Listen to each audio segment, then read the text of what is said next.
It is WrestleMania season and I am back. Welcome to the Bobby Wrestling Show. Get ready! Woo! We are doors and we're doing it better than anybody else alive! So I am back. All my channels are on one network and my network got dinged. I have a political channel. I have a channel where I teach on love, and my political channel dinged all the rest of the channels. So if you want to check out the political stuff, I don't take sides. I believe in taking over. Go to Bob TV. The show is the Bobby Brown Show. You can check that out. You can go to my teaching ministry show called the Winning with Love Podcast. You can check that out with Bobby. But we're on the Bobby Wrestling Show. And it's been a while. I haven't been talking much up here, but I'm getting back up here. I'm getting back in the grind. We're going to go over predictions for WrestleMania. We're going to go over what's been going on. We already know about the heel turn of John Cena. She's going to kill you. So, anyway, let's get in today's Raw. I got to make it real quick. It was a decent Raw. I continue to believe that John Cena is holding back on Cody Rhodes. And to me, that's the problem that I have with Cody Rhodes. John Cena is protecting Cody Rhodes. Now, this is an old one. Let me go back here. Get ready! Woo! We are doors and we're... Now, this is an old video of John Cena, but we're going to talk about what happened today. So, Raw started out off with a bang in London, England. And, of course, you got people who's representing there, Wade Barrett and the whole 9 yards, Catch Republic and everybody. So, they're going to do whatever they can to appease to their audience. Now, it's packed out. They're only going to go there once a year. So these people can afford to spend $1,000 for a once of a year lifetime event. It's just like you going to WrestleMania, you can't even spend. I was going to WrestleMania, but when I saw those prices and I saw the hotels that you get jacked up and stuff like that, I'm like, nah, man, I just watch this mess on Peacock. They're coming to New York City. I'll try to make it to the SummerSlam here in MetLife Stadium, but the tickets there are $800 to $1,000. And I'm talking about in the nosebleed seat. And this is one of the things that's going to hurt the WWE. The WWE is your over marketing, your overpricing. You're getting too big for your value. Just because you got a Netflix deal, just because you got the USA deal, just because, you getting people like Logan Paul and all these people in, doesn't mean you're hurting the fans. And when the fans can't come out to events, you're going to start to look like AEW. Now, if I was AEW, I would raise my prices down a little bit lower just to get more attendance there. But you need to get some storylines, AEW. But this ain't about AEW. I love all wrestling, as you can see on this side.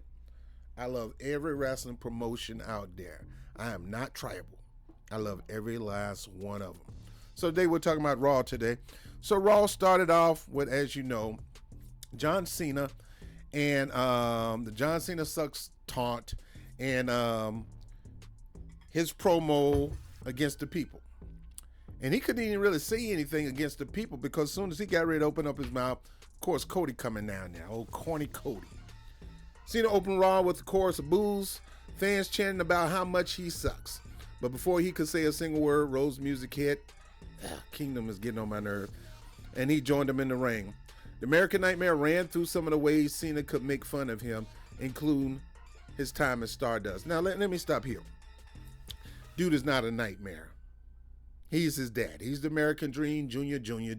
That's what he's trying to be. He's not a nightmare. When he left because he couldn't cut it, when he left because he punked out and went to the Indies to kind of rebuild himself, let me tell you something. Drew didn't leave. Drew got fired. He got released. He didn't leave. A lot of people who got fired, they didn't leave. They didn't quit. They didn't ask for a way out like CM Punk. CM Punk goes missing. Hate the wrestling world. Didn't get what he wanted in WWE, little spoiled brat. Didn't get what he wanted in WWE. He goes on a hiatus for over 10 years. Somehow, some way, Tony Khan offered him some big money to come to the WWE, put him on top. Of course, he's going to make it seem like he's going to work his way to the top. We already knew he was going to go to the championship. Won the big one. Hurt his foot at the same time. And take some time out, old fragile CM Punk. And then on his long road to recovery, he had to give up his belt. MJF ended up being the champion. who can hold his own on the microphone with Punk. He's not the only great promo out there. MJF is a beast, and he can wrestle. I wasn't an MJF fan, but I'm supposed to be talking about Raw, but I'm talking about Punk. So Cody Rhodes left. He couldn't cut it. He had to reinvent himself as a nightmare, and he was. He was a jerk. He was a heel. He was a butthole. Only in WWE he decided. Only when AEW started, he decided that he wanted to be the babyface. Not just only him, but Hangman Page. But he wanted to be the babyface, and he started off, and he did great things, and he got squashed by Brody Lee in his first time there, putting him over, and I thought that was great for Cody. And Cody said, I'm not going to ever wrestle for the World Championship again. Then he created the TNT title or TBS title, whatever, and he held that, and that was a whole bunch of mess. And the bottom line is, folks started turning on Cody. Cody did not want to go heel. Cody didn't like the unappreciative. He wanted to be the babyface. He wanted to be his daddy. He wanted to be my father, my father, my father. And if he can't be that, why not just go and leave? And that's when the WWE came in and said, I'm going to go ahead and bring him back. We're going to make you our top guy. We're going to make you the baby face. We're going to give you the blonde hair.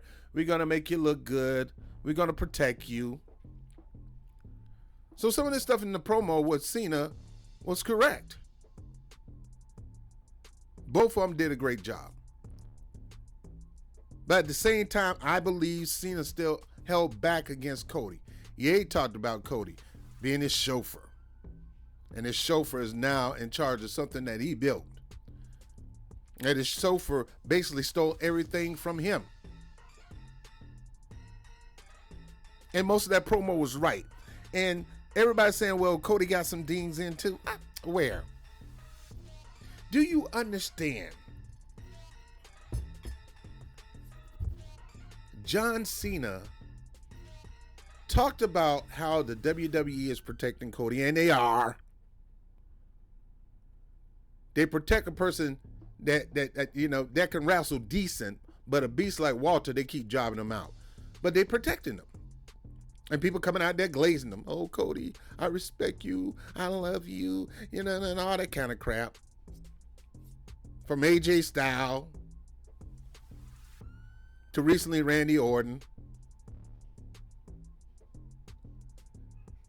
The whole thing, the thing with KO was like, look, I don't want to wrestle my friend. And you pushed him. The reason KO is in this position now is because his friend pushed him to wrestle. And KO don't want to lose to his friend. But at the end of the day, a crossroad, a sorry, lame crossroad in the ring, that was so phony. And I'm blaming John, and I'm blaming Cody, and I'm blaming the WWE. That didn't look real. The promos was great. John was being soft on Cody. He was protecting them because Triple H probably told him to. Protecting that boy. Forever protecting Cody. Everybody's forever protecting Cody. Knowing doggone well Cody ain't all that. Rob, you're another Cody hater. You doggone right. I like Cody, Ring of Honor Cody. And I want that to be the real Cody. That's the real Cody. The real Cody is not his dad. But they're trying to make him his junior. They're trying to recreate Dusty Rhodes Jr. and putting a belt on him instead.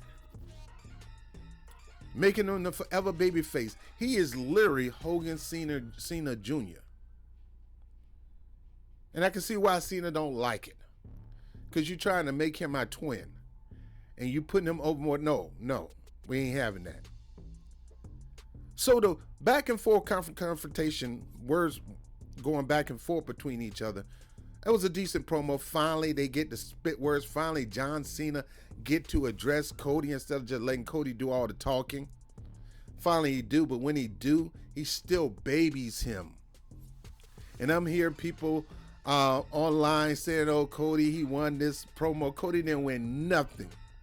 Matter of fact, that ending was so lame, it made Cody look even lamer.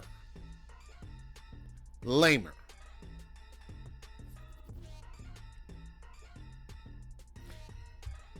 And one day I'm going to get into the videos. I don't do too many of those, but You know, people say Cena and Rose did great. I only see Cena doing great. Rose come out with the same old mess. Oh, I know exactly what you're gonna do. You're gonna do his 8 Mile, B Rabbit stuff. I know exactly what you're gonna do. You're gonna talk about me being this, and being that. But let me tell you something about you. And I guess the next promo, if they ever do one, it would be Cody talking about John Cena. He did try to go there with John Cena, but at the same time, he's still talking about himself as he talk about John Cena. Because Cody is Hogan, John Cena, Dusty Hogan, John Cena Jr. That's all he is. He's a copycat. Cena was right. You picked off from this person and this person and this person. You actively participated in identity theft and stole a little bit from this person, stole a little bit from that person, stole a little bit from that person, put them together. He LA Knight this thing. Because LA Knight ain't nothing but a merged version of Stone Cold Steve Austin and The Rock. And that's why it's not getting over. He's not being himself. And as long as LA Knight try to be LA Knight, try to be The Rock and Stone Cold all at the same time, he will never become his own success. He's successful, but he'll never reach the pinnacle because he's being two other people that he know he is not, just to get over. And Cody is doing the same thing just to get over.